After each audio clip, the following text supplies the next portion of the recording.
Skipping all preambles and introductions, I want to end this summit talking about the future of humanity. Let's put things into perspective. The universe as we know it burst into the scene 14 billion years ago. 10 billion years later, and our planet is just beginning to form. A billion years after that, and life formed on this rock. For nearly 200 million years, dinosaurs roamed the earth. For 4 million years, hominids of all shapes and sizes spread across the lands. For the last 25,000 years or so, only one hominid remained. One that evolved roughly 250,000 years ago in eastern Africa.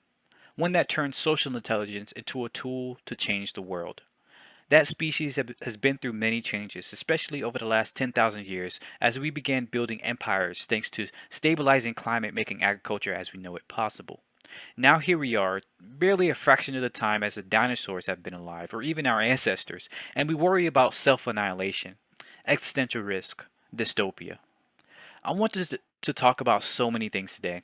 My first few iterations of this talk centered around calling out the capitalists among us, who will continue to put profit above people, or the politicians who wield politics like a weapon. I want to call out the overconsumption and exploitation running rampant in our society. I wanted to show how technology has become a crutch and a hedonic drug instead of a tool for well-being. I was going to point out how NFTs in the metaverse is quickly becoming just another way for the cancer of unsustainable economic growth to spread instead of any real decentralization of power.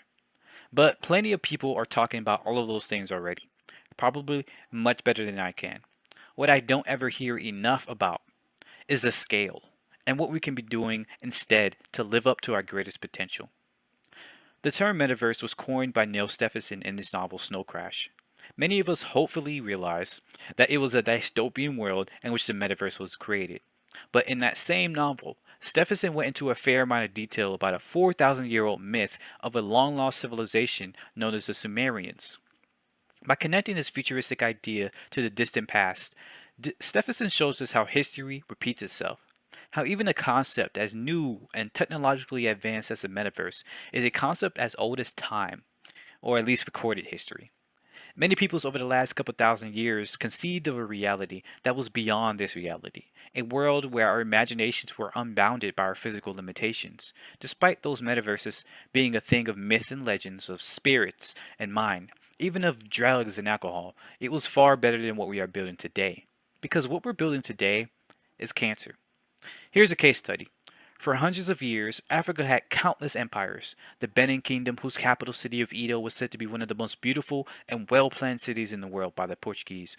There was also the Mali Empire, which was home to Timbuktu, a renowned scholar city, and of the richest man in history, Mansa Musa. Now they are burned to dust and nearly forgotten, along with the Aksumite, the Swahili, the Songhai, the Kingdom of Zimbabwe, the Nubians, and so on. All of these empires died out. So much so that most people assume Africa never had much going on in the first place. They did not fall merely from being conquered, they fell due to infighting and being eaten alive by their own greed. They played their power games even when an existential threat was there at the doorstep. The same thing happened to the Greeks, the Romans, the Ming Dynasty, the Egyptians, the French, the British, and probably every other empire in history. That is the fate of authoritarians, it seems, to collapse under their own weight, enough for existential pressures to sweep them away. Meanwhile, egalitarian societies such as the Khoisan, the Mbuti, the Blackfoot, the Haudenosaunee, some Aboriginal Australians, and many more have lasted for thousands of years. Many of these people can trace their traditions back to the time of the Neanderthals or further. Unfortunately, their longevity does not look that impressive to those of us that value technological advancements. They change slowly and carefully, prudent to respect their long-held traditions. Yet somehow, they're able to adapt and survive amidst all those empires which soak up the spotlight of history around them. Perhaps that's the fate of egalitarians. What I wonder is how we can get the benefits of both. And this is terribly hard for me to say, because I like to think any form of authoritarian rule is like unjust and limits our freedom. But I do recognize the growth that such societies and organizations enjoy. But growth is not everything. Too much growth is literally cancerous, like I said before. It sacrifices valuable resources to create ever more things that are not only unnecessary, but detrimental in their overabundance. How can we take the cautious, sustainable, community driven lives of egalitarian cultures that lasted for thousands of years and meld it with the quick, passionate, industrious growth spurts of empires that burn bright and hot before fading away? And how can we make sure we don't burn out all life on Earth in those growth spurts? This is where we can use the power of the metaverse for far, far more good than merely profit, power, or property. This is where we simulate a better reality. The metaverse is the most recent iteration of those first technologies ever created: tools, fire, and language. These technologies allowed us to take the power of imagination and change the world with it. The metaverse can give us the ability to level up our greatest trait as a species: sentience. Sentience is not merely the ability to think rationally or abstractly, it's the ability to simulate the world and respond proactively to those simulations. That's how we are able to think the way we do and feel the way we do and do what we do. We form countless simulations in our minds, then we tell stories, create inventions, and perform actions based on what those simulations tell us. Humans are just like every other animal, in that we respond to the environment. But the environments we respond to are not just the physical world, but these simulated worlds, the psychological, the social, the economic, and so much more. So when we craft environments where there is a monetary cost for literally every aspect of our lives, is it any wonder that people, especially those in power, care more about money than our fellow human beings? When we create environments that runs off the fumes of destruction and exploitation, is it any wonder that people hold violence as the ultimate strength? Human nature is not evil or selfish or bad in and of itself. It's very clearly social, because the evolution of our sentience was derived from the social environment of our forebears. Our greatest strength and deepest nature as a species is social skills. But if our society fosters apathy and psychopathy and narcissism, if our virtual environments discourage real conversation in favor of whatever feeds the algorithms, is it any wonder that our online environments don't feel human or rejuvenating? What if instead of building metaverses to do the same things that corrupts our physical reality and atrophies our social skills and drives us ever down the path of destruction, what if we use the metaverse to simulate better futures and actually lived in those simulations to empirically say which is better?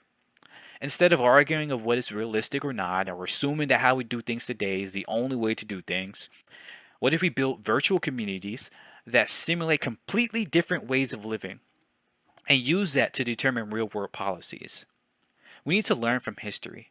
Did you know that many societies turned back from agriculture once they saw what it did to the land and the people who had to do more work with less returns? The people who created the first constitutions that we know of are the Native Americans, such as the Iroquois, who regularly fought against tribes that tried to build empires. They saw that those empires always led to slavery and classism and inequality. And they saw that even an empire that was successful for a period inevitably fell, and often took their surroundings with them. What if we could guide our own evolution more consciously by testing which environments to live in before we infect our minds, our bodies, and our habitats with these carcinogenic pollutants? We need to stop thinking that convenience and consumption or even ownership and capital is what defines progress and wealth. All of that is just dust in the grand scheme of things. And even in our day to day lives, that dust is not substantial enough to help us feel any sense of purpose or meaning or fulfillment. If the benefits of growth and progress can only be appreciated through the destruction of history and future, of nature, if the wealth of today can only be considered wealthy by the ignorance of what was lost, what was sacrificed and stolen and abused to get what we have today, then that's not true wealth. That's not even progress. If we truly want to progress, if we want to build a world that lasts for billions of years in the future, not merely a luxurious house of cards, then we have to build for everybody, with everybody. We have to stop taking loans from the future and actually build a better future. When I say that what we do today and in the next few years may well determine the destiny of humanity and possibly even the sentient universe, that's no exaggeration, that's just fact. We can hide from the sheer scale of our choices here and now and watch our future collapse upon us. Or we can shoulder this responsibility and seek to wield this power for the benefit of not just ourselves, but of all life on Earth, and maybe one day across the universe. There's so much more I wish to say, so much meaning to do, but words can only go so far. If you wish to build a better world for all, come work with me. Work with groups like allmy.org, allmygroup.org. Work with Chris on things like BTMB or Gatherverse. Work with the speakers here. Work with your local mutual aid group. Stay curious, question authority, dream bigger, and be revolutionary. My name is Elijah Claude, and I want to build a better future together.